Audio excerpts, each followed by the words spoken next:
রাসূল তো এতিমদের সর্দার। পৃথিবীর কোন এতিম যেন বলতে না পারে নবীজি আমার ব্যাপারে কি বলবেন, আমি তো এতিম মানুষ, আর তিনি আমার ব্যাপারে কিভাবে আমার দরদ বুঝবেন। নবীজিকে আল্লাহ পাক কেমন এতিম বানালেন, সমস্ত দুনিয়ার এতিমদের সর্দার বানালেন। মায়ের পেটে যখন তিনি ছিলেন, 6 মাসের সময় মায়ের পেটে থাকাকালীন বাপের এতিম হয়ে গেলেন। যখন প্রসব বেদনা শুরু হয়েছে মায়ের, দুনিয়ায় যখন তিনি আসবেন, হযরতে আমেনা ঘরের ভিতরে বসে তার অবস্থাটা কি? এই সন্তান পৃথিবীতে আসতে পরে যিনি সবচাইতে বেশি খুশি হবেন তিনি তো আজ দুনিয়ায় নাই। মনের ভিতরে কত কষ্ট। আল্লাহ রাব্বুল আলামিন তার হাবিবকে দুনিয়া আনলেন।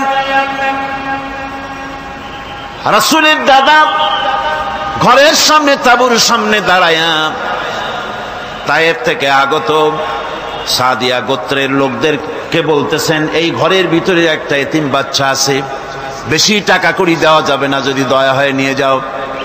গরিব মানুষ, এতিম মানুষ দেখে শুনে কেউ আর নিতে চায় না।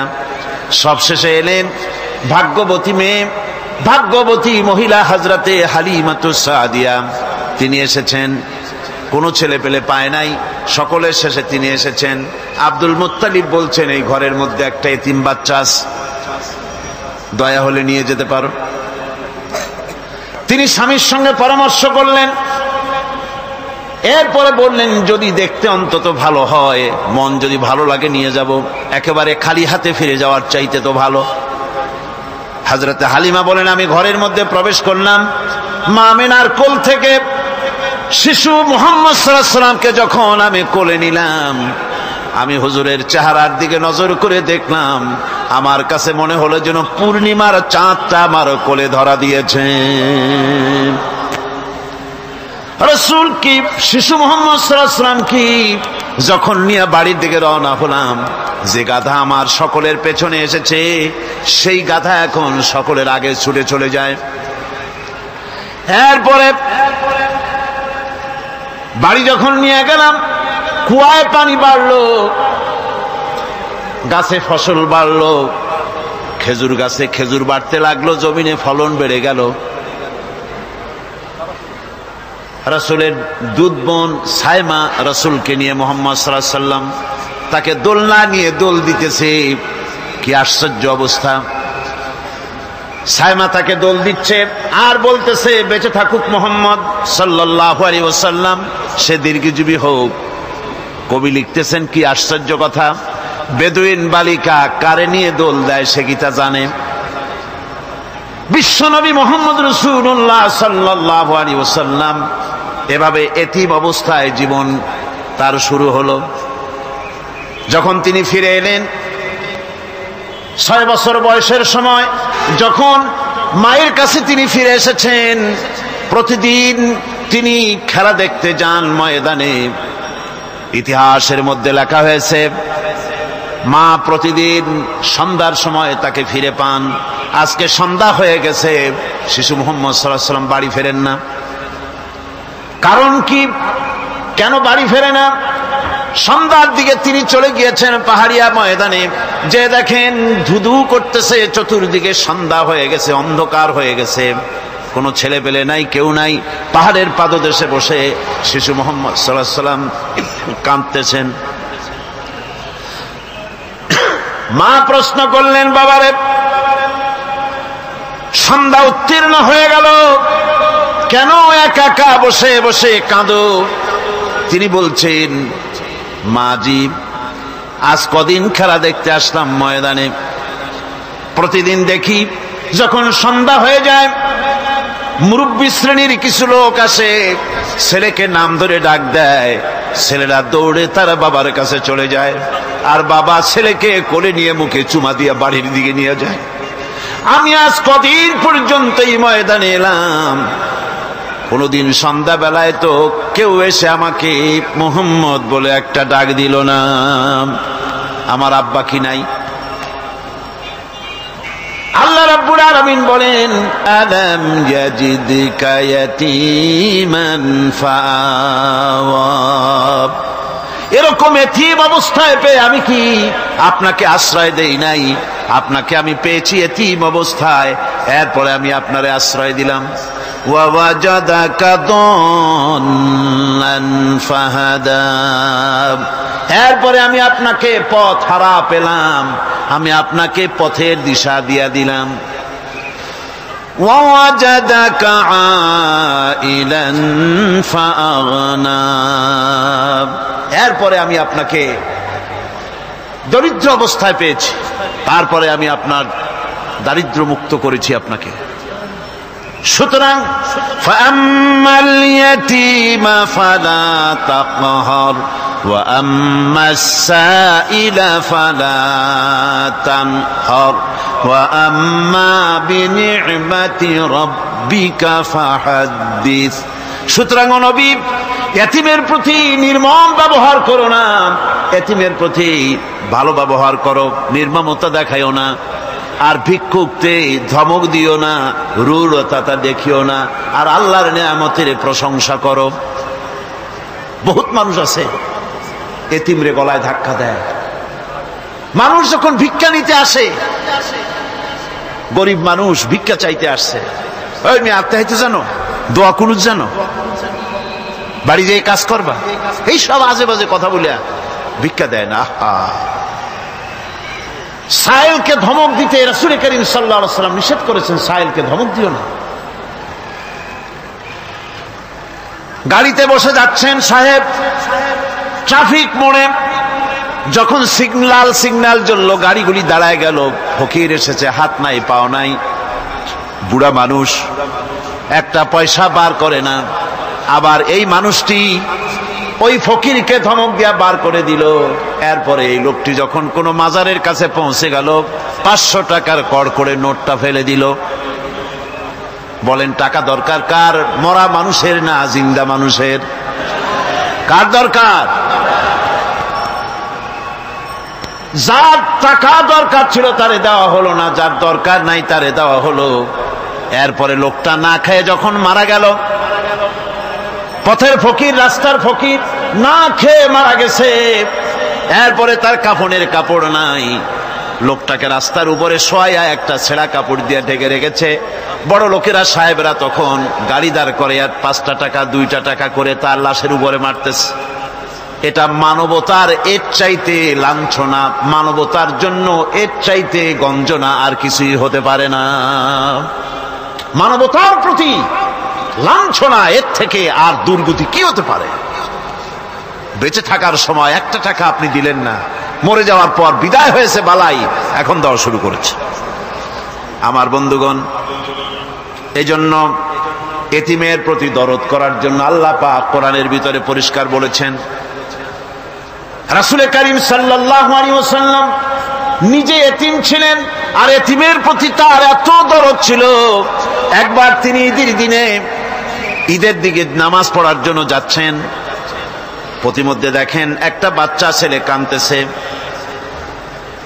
এই রাস্তায় কত মানুষ গেল, কেউ দাঁড়ালো না থমকে, বাচ্চার ক্রন্দন কাউকে থামাইতে পারলো না। কিন্তু বিশ্ব নবী, দয়ার নবী রাহমাতুল লিল আলামিন বাচ্চার কান্না দেখে পাও বাড়াতে পারলেন না। নবীজি দাঁড়ায় গেলেন, জিজ্ঞেস করেন, ও বাচ্চা, ঈদের দিনে কাঁদো কেন? ঈদের দিনে তো কাঁদতে নাই। বাচ্চা বলে, তোমার কাছে বলবো না, আমি সেই সকালবেলা থেকে বসে আছি, আমি যদি মক্কার আব্দুল্লাহর পুত্র মুহাম্মদ রাসূলুল্লাহ সাল্লাল্লাহু আলাইহি সাল্লামকে পাই, মনের দুঃখ তার কাছে বলবো।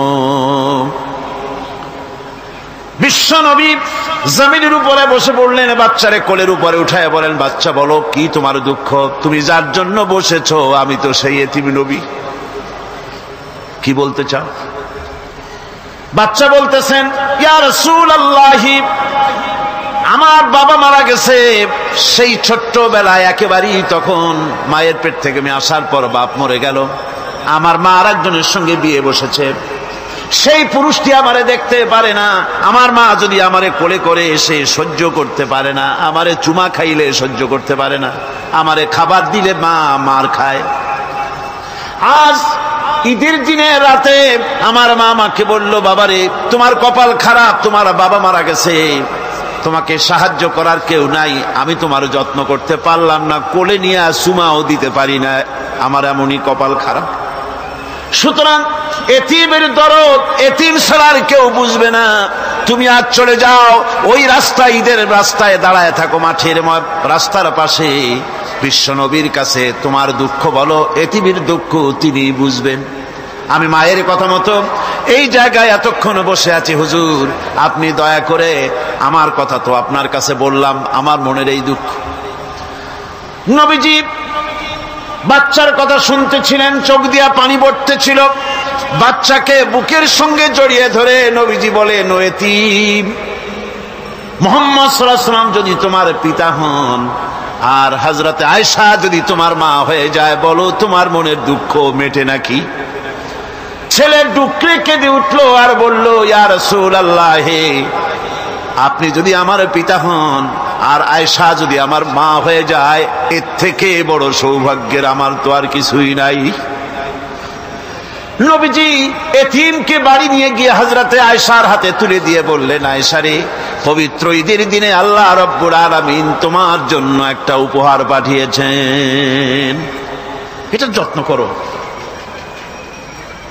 এতিমের প্রতি দরদ রাখার জন্য আল্লাহ রাব্বুল আলামিন বলেছেন, এতিম, মিসকিন, বিধবা, অসহায় লোক, তাদের প্রতি যাতে করে মুসলিম সমাজ লক্ষ্য রাখে, সেজন্য আল্লাহ পাক নির্দেশ করেছেন। বুখারী এবং মুসলিম শরীফের হাদিসে এসেছে, আস-সাই আলাল আরমারাত ওয়াল মিসকিন কাস-সাই ফি সাবিলিল্লাহ। বিধবাদের জন্য, মিসকিনের জন্য কেউ যদি কোনো উদ্যোগ গ্রহণ করে, কেউ কোনো সাহায্য দেয়, জিহাদের ময়দানে জিহাদ করে আল্লাহর রাস্তায় যে সওয়াব পাওয়া যায়, যে মর্যাদা পাওয়া যায় আল্লাহর কাছে, এতিম, মিসকিন, বিধবাকে সাহায্য করলে সেই সওয়াব আল্লাহ রাব্বুল আলামিন আমলনামায় দিয়ে দেন। আমাদের প্রিয় নবী এতিম মিসকিনদের খুবই ভালোবাসতেন তার নিজের চাকর হযরত যায়েদ ও আনাস রাদিয়াল্লাহু তাআলা আনহুকে। সে সম্পর্কে এখন আলোচনা করা হচ্ছে। তার চরিত্রই প্রমাণ করে, নবীদেরকে বাইয়িনাত দেওয়া হয়েছে, এমন চরিত্র আচার আচরণ দেওয়া হয়েছে যাতে করে লোকেরা অভিভূত হয়ে যায়, আকৃষ্ট হয়ে যায়। হযরতে যায়েদ, তিনি তো কৃতদাস ছিলেন, হারায় গেলেন বাপ মা থেকে, আর এরপরে কুদরত তারে মুহাম্মদ সাল্লাল্লাহু আলাইহি ওয়াসাল্লামের ঘরে উঠায় দিল। তিনি তখন আল্লাহর নবী, তখন নবুয়তের দায়িত্ব পান নাই।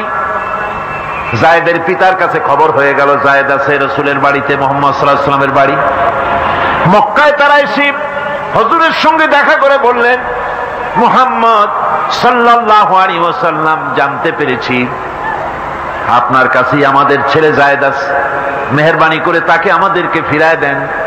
হুজুর বলেন, যায়েদ যদি তোমাদেরকে চিনতে পারে আর যদি যেতে চায়, আমার পক্ষ থেকে কোনো আপত্তি নাই, অবশ্যই যাবে। তবে যায়েদ যদি যেতে না চায়, আমি এমন লোক নই যে কেউ আমার কাছে থাকতে চাইলে আমি জোর করে তাকে ঠেলেও দিতে পারি না, আমি তেমন লোক নই। পিতা বললেন, আপনি অবশ্যই যুক্তিপূর্ণ কথা বলেছেন। হযরতে যায়েদ কানা হলো। হুজুর বললেন, তুমি কি চেনো এদের? কি? যায়েদ বললেন, চিনি, ইনি আমার বাবা, উনি আমার চাচা।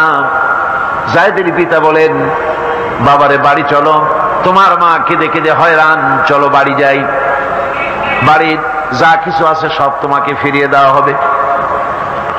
হযরতে যায়েদ বলতেছেন, পিতা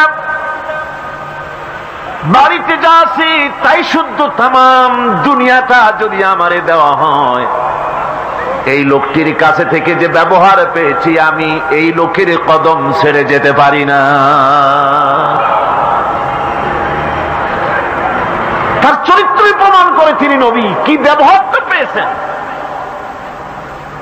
হযরত আনাস রাদিয়াল্লাহু তাআলা আনহু ছোট মানুষ, 8 বছর বয়সের সময় হুজুরের খাদেম হয়ে হুজুরের বাড়িতে আসছেন। আচ্ছা, 8 বছর বয়সের কিশোর ভুল তো করতেই পারে, গরম পানি চাইলে ঠান্ডা পানি এনে দেবে, স্যান্ডেল চাইলে জুতো আনবে, বিছানা বিছাইতে বললে উঠাই দেবে, এটা স্বাভাবিক। কিশোর মানুষ, ছোট মানুষ। এবার শুনুন, বাইয়ানাত কারে বলেন? নবীদের বাইয়ানাত আল্লাহ যে দিয়েছেন সেটা কি জিনিস? সেটা হলো উন্নত মানের চরিত্র, তার ব্যবহার, ওঠা বসা যা দেখলে মানুষ বুঝতে পারে তিনি আল্লাহর নবী। হযরতে আনাসের মুখে শুনুন, হযরতে আনাস রাদিয়াল্লাহু তাআলা আনহু বলেন, একাধিক ক্রমে টানা 10টি বছর রাসূলের খেদমতের ভিতরে নিয়োজিত ছিলাম। 10টি বছরের ভিতরে একটা দিনের জন্য নবীজি আমাকে ধমক দিয়ে কথা বলেন নাই। এটা ধমক দিলেন না আমারে, এটা করছো কেন, এটা করো নাই কেন? সুবহানাল্লাহ বিহামদিহি। গোটা পৃথিবীর সমস্ত মুমিন মুসলমানদের, পুরুষ আর নারীদের জীবন, কলিজা, রক্ত রাসূলের কদম মুবারক উৎসর্গ হয়ে যায়। মহান রব্বুল আলামিনের কাছে তার হাবিব রাসূলুল্লাহ সাল্লাল্লাহু আলাইহি ওয়াসাল্লামের ছিল বিশেষ মর্যাদা। আসুন আমরা সে সম্পর্কে আলোচনা শুনি। আমার ভাইরা, রাসূল পাক সাল্লাল্লাহু আলাইহি ওয়াসাল্লাম আল্লাহর নবী এমন এক মহান সত্তা ছিলেন যে তিনি দোয়া আল্লাহর দরবারে হাত উঁচু করতে দেরি আছে, কিন্তু দোয়া কবুল হতে দেরি নাই। হিজরত করে মদিনায় এসেছেন, নামাজ পড়তে দিল চায়, কাবা শরীফের দিকে ফিরে যদি নামাজ পড়তে পারতাম দিলটা বড় ভালো লাগতো, কিন্তু হাত উঁচু করে মোনাজাত করতেছেন না, আল্লাহর কাছে বলতেওছেন না যে আল্লাহ তুমি আমার কিবলাটা বাইতুল মুকাদ্দাস থেকে ফিরাইয়া মক্কা শরীফে বাইতুল্লাহর দিকে ফিরাইয়া দাও, মুখেও বলতেছেন না, মনেও না, শুধু আকাশের দিকে বারবার তাকাচ্ছেন, মোনাজাত করেন নাই। মনে মনে আশা পোষণ করতেছেন যদি এমন একটা ওহী নাজিল হয়ে যেত। আল্লাহ রাব্বুল আলামিন সঙ্গে সঙ্গে রাসূল জোহরের নামাজ পড়তেছিলেন, 2 রাকাত পড়া হয়ে গেছে, এমন সময় ওহী নাজিল হয়ে গেল, ক্বাদ নারা তাকাল্লুবা ওয়াজহিকা ফিস সামা। ও নবী, আমি দেখতে পেয়েছি বারবার আপনি আকাশের দিকে তাকাচ্ছেন। সুবহানাল্লাহ, আমি দেখতে পেয়েছি। ফালানুওয়াল্লিয়ান্নাকা কিবলাতান তারদাহা ফাওয়াল্লি ওয়াজহাকা শাতরাল মাসজিদিল হারাম। আর দেরি নাই, আপনার মনের আশা পুরা হয়ে গেছে, এক্ষুনি আপনার কিবলা পরিবর্তন করুন। হুজুর 2 রাকাত পড়েছিলেন বাইতুল মাকদাসের দিকে ফিরে, বাকি 2 রাকাত তিনি মক্কা শরীফের কাবা শরীফের দিকে ফিরলেন। আজও পর্যন্ত সেই মসজিদ আছে, সাক্ষ্য দিচ্ছে নবীর কথা কিভাবে মঞ্জুর হয়। মসজিদে কিবলাতাইন মদিনা মুনাওয়ারায় সে মসজিদ আজও আছে। ভাইরা আমার, রাসূল পাক সাল্লাল্লাহু আলাইহি ওয়াসাল্লাম এত বড় মর্যাদা সম্পন্ন ব্যক্তিত্ব, মহান ব্যক্তিত্বের উম্মতের মধ্যে আল্লাহ আমাদের শামিল করেছেন। শুকরিয়া স্বরূপ আমরা পড়ি আলহামদুলিল্লাহ। জোরে সরে পড়েন আলহামদুলিল্লাহ। আমার ভাইরা, মর্যাদা এত বেশি আল্লাহ রাসূলকে আল্লাহ রাব্বুল আলামিন দান করেছেন। এই পৃথিবীতে কোন মানুষের সঙ্গে যদি আপনি বেয়াদবি করেন, তিনি আপনার বাপ হোক, তিনি আপনার মা হন, অথবা আপনার উস্তাদ হন, অথবা আপনার পীর হন, যে কেউ হোক না কেন, কারো সঙ্গে যদি কোনো বেয়াদবি হয়ে যায় তো শুধু একটা বেয়াদবি ছাড়া আর কিছুই না। কিন্তু নবীজির সঙ্গে যদি কেউ বেয়াদবি করে সেটা শুধু বেয়াদবি থাকে না, কুফরি হয়ে যায়। কি হয়ে যায়? কুফরি হয়ে যায়। রাসূলুল্লাহকে কেউ তাওহীন করলে, অসম্মান করলে, সমালোচনা করলে কাফের হয়ে যায়। যারা বলেন কি হয়ে যায়? কত বড় মর্যাদা! রাসূল পাক সাল্লাল্লাহু আলাইহি ওয়াসাল্লাম, তার সামনে সাহাবায়ে কেরাম বসা, হুজুর কথা বলছেন, সাহাবায়ে কেরাম তারাও কথা বলছেন। কথা বলতে বলতে এক পর্যায়ে সাহাবীদের গলার আওয়াজ বড় হয়ে গেছে, হুজুরের গলার আওয়াজ শোনা যায় না, সাহাবীদের গলার আওয়াজটা বড় হয়ে গেল। আল্লাহ রাব্বুল আলামিন এতটুকুও বরদাস্ত করলেন, আমার নবীর গলার আওয়াজের চাইতে তোমাদের আওয়াজ বড় হলো কেন? সঙ্গে সঙ্গে ওহী নাজিল হয়ে গেল। আল্লাহ রাব্বুল আলামিন বলেন, ইয়া আইয়ুহাল্লাযীনা আমানু লা তারফাউ আসওয়াতাকুম ফাওকা সাওতিন নবী। ও বিশ্বাসীরা, খবরদার, তোমরা যারা ঈমান এনেছো শোনো, তোমাদের গলার আওয়াজ যেন আমার নবীর গলার আওয়াজের চাইতে বড় না হয়ে যায়। যদি তা হয়, আনতাহবাতা আমালুকুম, জীবনের সমস্ত ভালো কাজগুলি আমি আল্লাহ বরবাদ করে দেব। আজ পর্যন্ত এই আয়াতে কারিমা রাসূল পাক সাল্লাল্লাহু আলাইহি ওয়াসাল্লামের রওজায়ে আতহারের সামনে সবুজ সাইনবোর্ডের উপরে সোনার অক্ষর দিয়ে এই আয়াতে কারিমা লেখা রয়েছে। সুবহানাল্লাহ। সর্বকালের, সর্বযুগের সর্বশ্রেষ্ঠ মহামানব, সর্বশ্রেষ্ঠ বিশ্বনবী, আল্লাহর পরে যার মর্যাদা, তিনি হচ্ছেন মুহাম্মদ রাসূলুল্লাহ সাল্লাল্লাহু আলাইহি ওয়াসাল্লাম। রাসূলুল্লাহ সাল্লাল্লাহু আলাইহি ওয়াসাল্লামের প্রতি মহান আল্লাহর ভালোবাসার অন্যতম নিদর্শন হচ্ছে মেরাজ। এর মাধ্যমে আল্লাহ রাব্বুল আলামিন তার বন্ধুকে নিজের সান্নিধ্যে নিয়েছিলেন। এখন আমরা শুনব সেই মেরাজের কাহিনী। দুলির ধরা থেকে রাসূলকে আরশে আজিমে নিয়ে যাওয়া হবে। বোরাক এলো। বোরাক হচ্ছে বারকুন থেকে উৎপত্তি। এর অর্থ হচ্ছে বিজলি, বৈদ্যুতিক গতি সম্পন্ন, ঘোড়ার চাইতে ছোট, খচ্চরের চাইতে বড়, এই জাতীয় একটা প্রাণীর মতো হযরতে জিবরাইল নিয়ে আসলেন। আমাদের দেশে কারো কারো বাড়িতে আয়নায় বান্ধানো থাকে এই ছবিটা। ঘোড়া আছে, দুইটা ডানা আছে, মাথাটা মেয়ে লোকের মতো, চুলগুলো ঝুলে পড়ছে, নিচে লেখা আছে হাজা বোরাকুন নবী সাল্লাল্লাহু আলাইহি ওয়াসাল্লাম। আন্দাজে কোথায় পাইছে আল্লাহ জানে, মিথ্যে কথা, বাজে কথা। আল্লাহ এরকম একটা মেয়ে লোক মার্কা ঘোড়া পাঠাইছিল হুজুরকে নেওয়ার জন্য, এটা কথা হইল। রাসূলকে মক্কা থেকে, উম্মে বাবে উম্মে হানি থেকে হুজুরকে বের করে নিয়ে যাওয়া হলো বাইতুল মাকদাসে। সমস্ত পয়গম্বর, দুনিয়া আল্লাহ যাদের পাঠিয়েছিলেন, সমস্ত রূহ উপস্থিত ছিল সেখানে। রাসূল করিম সাল্লাল্লাহু আলাইহি ওয়াসাল্লাম এখান থেকে মেরাজ করলেন। এতটুকু ছিল ইসরা। কোরআনে কারীম বলছে, আজকের কারি সাহেব যেখান থেকে তেলাওয়াত করেছিলেন, সুবহানাল্লাযী আসরা বিআবদিহি লাইলাম মিনাল মাসজিদিল হারামি ইলাল মাসজিদিল আকসা। সুবহানাল্লাযী, সমস্ত দুর্বলতা, অক্ষমতা থেকে মুক্ত সেই সত্তা যিনি তার বান্দাকে ইসরা করিয়েছেন, মেরাজ করিয়েছেন। সুবহানাল্লাহ। সমস্ত দুর্বলতা, অক্ষমতা থেকে মুক্ত তিনি পার করে নিয়ে গিয়েছেন। তারপরে মুহূর্তের ভিতরে মহাশূন্য পাড়ি দিয়ে, সেই মহাশূন্য মানে কি? এইখান থেকে সূর্য কত দূরে জানেন না? 9,30,00,000 মাইল দূরে এখান থেকে সূর্য। সেই সূর্য, তারপরে রয়েছে গ্যালাক্সি, মিল্কি ওয়ে, গ্রহ নক্ষত্র, সে যে কত দূরে, যে সমস্ত তারকা, এমন বহুত তারকা আছে যে তারকা সৃষ্টির পর তার আলো পৃথিবীর মাটি আজ পর্যন্ত স্পর্শ করে নাই, অথচ আলোর গতি প্রতি সেকেন্ডে কত মাইল? 1,86,000 মাইল। এই 1,86,000 মাইলের সেকেন্ড, এর মিনিট, এর ঘন্টা, এর দিন, এর সপ্তাহ, এর মাস, এর বছর, এটাকে বলা হয় লাইট ইয়ার, আলোকবর্ষ।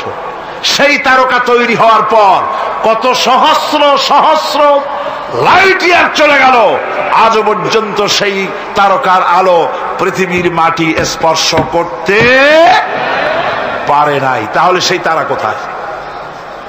আল্লাহ রাব্বুল আলামিন তার হাবিবকে চাঁদ, সূর্য, গ্রহ, নক্ষত্র, মহাশূন্য পাড়ি দিয়ে, তারপরে 7 আকাশ পাড়ি দিয়ে সিদরাতুল মুনতাহা পর্যন্ত নিয়ে গেলেন। জোরে কোন সুবহানাল্লাহ। এবার সিদরাতুল মুনতাহা পর্যন্ত যাওয়ার পথে যত ঘটনা ঘটল, সেগুলো আপনারা ইতিহাস থেকে পড়ে নেবেন, ওগুলি বলার সময় আমার কাছে নাই। সিদরাতুল মুনতাহায় যাওয়ার পর হযরতে জিবরাইল বলেন, আর আমি যেতে পারবো না, এটা হলো বিপজ্জনক বর্ডার। আমি যদি আর এক চুল অগ্রসর হই তাহলে আমি জ্বলে পুড়ে ছাই হয়ে যাব, আমার আর যাওয়ার অধিকার নাই। হুজুর সেখানে বসে থাকলেন। জিবরাইল বলে গেলেন, এখান থেকে আপনাকে নেওয়ার কুদরতি ব্যবস্থা হয়ে যাবে। রাসূল দুনিয়ায় ফিরে এসে হযরতে বেলালকে ডেকে বলেছিলেন, বেলাল গো, এমন কি আমল তুমি করো আমারে শোনাও। হযরতে বেলাল বলেন, হুজুর আমার আমল তো সব আপনি জানেন। কয় না, কি করো শোনাও। বেলাল বলেন, হুজুর খাস আমলের মধ্যে এতটুকু আছে যে আমি কখনো বিনা উজুতে থাকি না। যখন উজু চলে যায় উজু করি, আর উজুর ইহতিমামের জন্য 2 রাকাত নফল নামাজ পড়ি। হুজুর বলেন, বেলাল তুমি এই আমল ছাড়বা না, কারণ সিদরাতুল মুনতাহায় হযরত জিবরাইল আমারে যখন ছেড়ে চলে গেলেন, আমার একা একা বড় ভয় লাগতে লাগলো। তখন আমার মনে হচ্ছিল তুমি যেন আমার চতুর্দিকে হাঁটতেছো। আমার ভাইরা, রফরফ নামক বিছানা চলে এলো। কুদরতি এই বিছানায় চড়ে নবীজি আল্লাহ রাব্বুল আলামিনের দরবারে আরশে আজিমে পৌঁছে গেলেন। জোরে বলেন সুবহানাল্লাহ, জোরে বলেন সুবহানাল্লাহ। যেখানে পৃথিবীর কোন মানুষের যাওয়া সম্ভব নয়, গোটা পৃথিবীর মানুষের মর্যাদা আল্লাহ পাক বাড়ায় দিলেন। আরশে আজিমে হুজুরকে নিয়ে গেলেন। তারপরে তিনি কথাবার্তা হুজুরের সাথে কি বললেন, সেই কথাগুলি নিয়ে আমাদের দেশে কথা হলো এই যে হুজুরকে নিয়ে আল্লাহ 5 ওয়াক্ত নামাজ দিছিলেন তো 50 ওয়াক্ত। মুসা আলাইহিস সালামের সাথে দেখা না হইলে তো কাম সারছিল, আমাদের আর উপায় ছিল না। আরে ভাই, শুধু নামাজ দেওয়াই যদি উদ্দেশ্য হবে তাহলে রোজার মতো তো আল্লাহ দুনিয়ায় বসে দিতে পারতেন কিনা, হজের মতো জাকাতের মতো পারতেন কিনা। শুধু নামাজের জন্য নয়, আল্লাহ পাকের কায়নাত দেখাবার জন্য আল্লাহ পাক তাকে নিয়েছিলেন। বেহেশত দেখাইছেন, দোজখ দেখাইছেন, ভালো কাজ করলে কিরকম শান্তি হবে, খারাপ কাজ করলে কিরকম শাস্তি হবে চোখে দেখায় দিয়েছেন মুহাম্মদ রাসূলুল্লাহ সাল্লাল্লাহু আলাইহি ওয়াসাল্লামকে। মেরাজ থেকে ফিরে এলেন, ঘরে এসে দেখেন উজুর পানি, উজু করে যে গেছিলেন উজুর পানি তখনও গড়াচ্ছে। যে দরজা দিয়ে বেরিয়েছিলেন দরজাটা ধাক্কায় তখনও কাঁপতেছে। যে বিছানায় শোয়া ছিলেন সে বিছানায় মানুষ শুয়ে থাকলে যেমন উষ্ণ থাকে সেরকমের উষ্ণ ভাব তখনও আছে। কেমনে হলো? কেমনে হলো? মাথায় ঢুকবে না। সুবহানাল্লাহ কোন ঢুকবে? জোরে কোন সুবহানাল্লাহ। এটার ব্যাপারে কোন বিজ্ঞান দর্শন যুক্তির প্রয়োজন নাই। প্রয়োজন শুধু এতটুকু, আল্লাহ তার হাবিবরে নেবেন, কত দ্রুত নিবেন, কত দ্রুত পাঠাবেন এটা তিনিই ভালো জানেন, আমাদের কোনো জানার কথা না। ঠিক কিনা কর? তবে দৃষ্টান্ত যদি চান তাহলে আমি দৃষ্টান্তটা এভাবে দিতে পারি, বুঝাবার জন্য একটা দৃষ্টান্ত দিতে পারি। সেটা হলো এই, ধরেন বাংলাদেশে কোনো প্রেসিডেন্ট আসবে, পৃথিবীর যে কোনো দেশের এক প্রেসিডেন্ট আসবে। এটা আসার যখন খবর হয়ে যাবে তখন পত্র পত্রিকায় রুট বলে দেওয়া হয়, এই রুটে রাষ্ট্রীয় মেহমান রাষ্ট্রীয় অতিথি ভবনে আসবেন, এই রাস্তা দিয়ে সাধারণ ট্রাফিক চলাচল বন্ধ থাকবে। এয়ারপোর্ট থেকে নিয়ে রাষ্ট্রীয় অতিথি ভবন পর্যন্ত মেহমান না আসা পর্যন্ত সমস্ত ট্রাফিক চলাচল বন্ধ। মেহমান পৌঁছে যাবে, তারপরে আবার স্বাভাবিক ট্রাফিক চলবে। এটা জানেন কিনা? এইটা যদি পৃথিবীর সামান্য সলিমদ্দি কসিমদ্দি এই জন্য বলছি, আজ আছে কাল নাই। ঠিক কিনা গণ? আজ মন্ত্রিত্ব গেল, কালকে রাস্তায় দাঁড়ায় বলবে রিক্সাওয়ালা আমার একটু নেওয়া, বাজারে মাছ কিনতে যাব। ঠিক কিনা? সুতরাং এদের তো কোনো মর্যাদা নাই।